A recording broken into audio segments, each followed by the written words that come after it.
Hello horror lovers, welcome to my YouTube channel the haunted tales.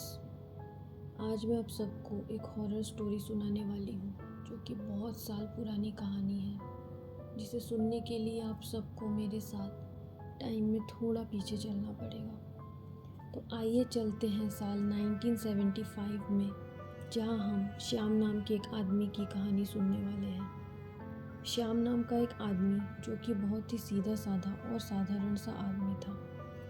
गरीब परिवार के होने की वजह से वो रोज़ अपने काम पे पैदल ही आता जाता था। उस ज़माने में लोगों की सुख सुविधा के भी इतने उपकरण उपलब्ध नहीं होते थे। वो एक छोटे से गांव में रहता था और काम करने रोज़ गांव से शहर और शहर से गांव आता जाता था। उसका गांव रोशनपुरा एक छोटा सा गांव था और नदी पार करके थोड़ी ही दूर बाद शहर था। वो गांव बहुत ज़्यादा अनडेवलप्ड था और नदी में पुल भी नहीं था।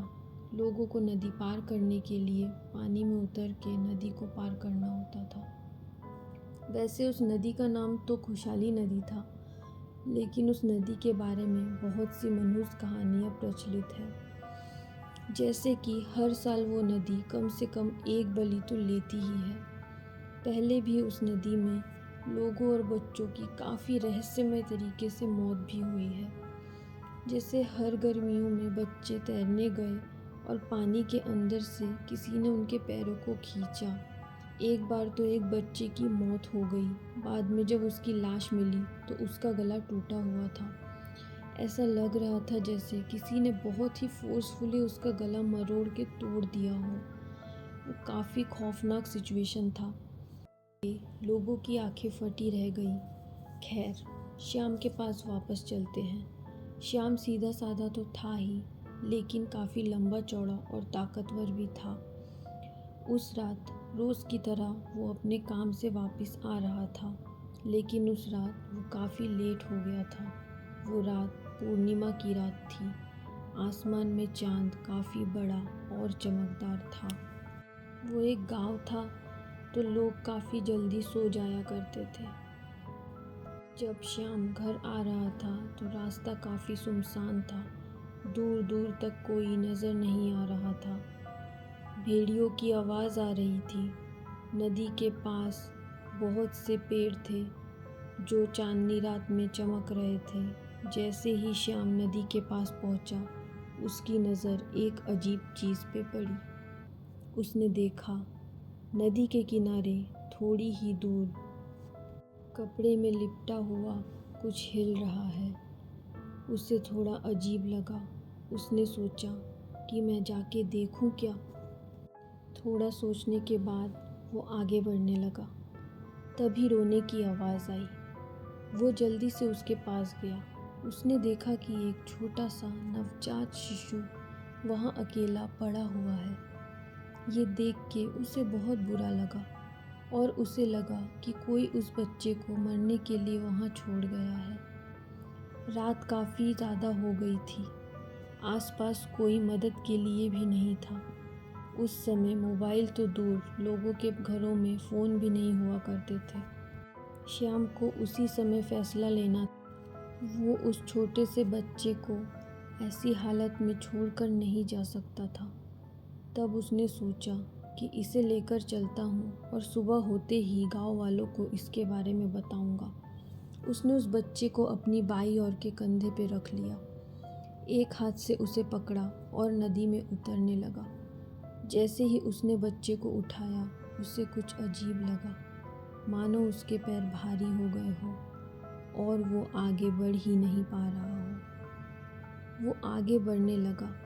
जैसे ही उसने नदी में अपना पहला कदम रखा, वो बच्चा श्याम की गोद में थोड़ा लंबा हो गया। उसने एक और कदम रखा, वो और लंबा हो गया। श्याम ने महसूस किया कुछ गड़बड़ है। वो समझ चुका था ये बच्चा नहीं बल्कि कुछ और ही है। अब उसकी जान हलक में आ गई थी। उसे कुछ समझ में नहीं आ रहा था। वो आगे बढ़ने लगा। अब वो बच्चा लंबा होके उसके पैरों तक बढ़ गया था। श्याम ने उसे झटक के नदी में फेंक दिया। जैसे ही वो नदी में जाके गिरा, कुछ ही सेकंड्स में ऊपर आ गया। वो एक भूत था, बहुत ही डरावना। उसकी आंखें लाल थी, उसका चेहरा बिल्कुल काला था और उसके मुंह से लार टपक रही थी। ऐसा खौफनाक चेहरा जिसे देखने से इंसान की जान निकल जाए। उस मोमेंट में श्याम बिल्कुल सुन्न पड़ गया था, मानो उसे सांस भी नहीं आ रही हो। वो क्या करे, कुछ समझ ही नहीं पा रहा था। इतनी रात को नदी के बीच में खड़ा श्याम, उसके साथ ये क्या हो रहा था।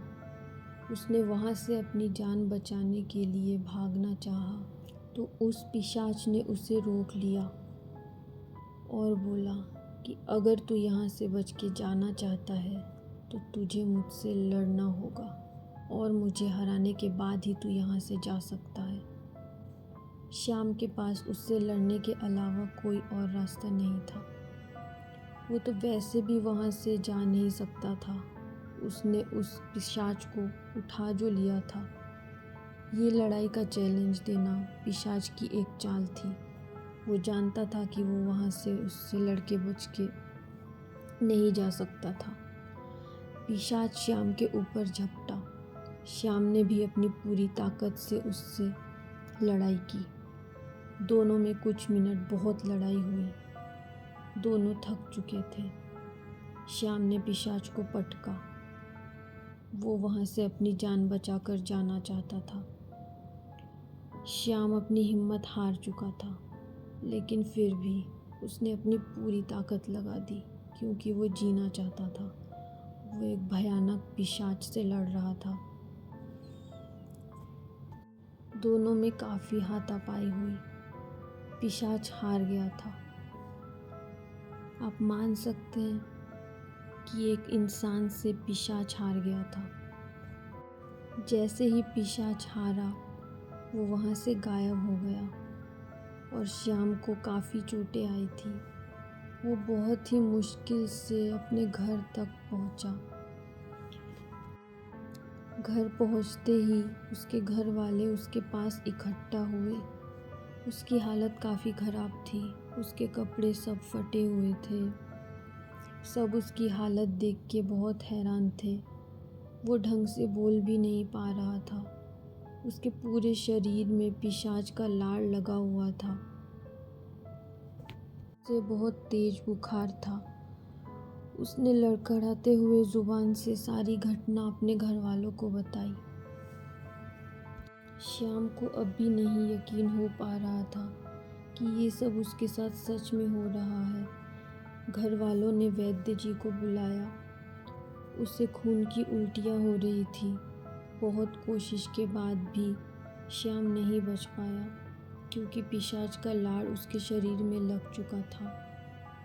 सुबह हो गई थी। श्याम अब इस दुनिया में नहीं रहा। उसके घर वालों ने बाद में ये बात सभी गांव वालों को बताई। सब हैरान रह गए। फिर कोई भी अकेला उस रास्ते से नहीं जाता था। रात को कोई भी नदी पार भी नहीं करता था। उस नदी में इस समय पुल बन चुका है। फिर भी गर्मियों में आज भी कोई ना कोई लाश हर साल मिल ही जाती है। सबका मानना है कि वो पिशाच आज भी कहीं ना कहीं बलि ले रही है। तो ये थी श्याम की कहानी। आप सबको ये कहानी कैसी लगी, प्लीज़ कमेंट सेक्शन में जाके बताएं। और इस तरह के और भी कई और स्टोरी सुनने के लिए मेरे चैनल को सब्सक्राइब कीजिए। Thank you for watching.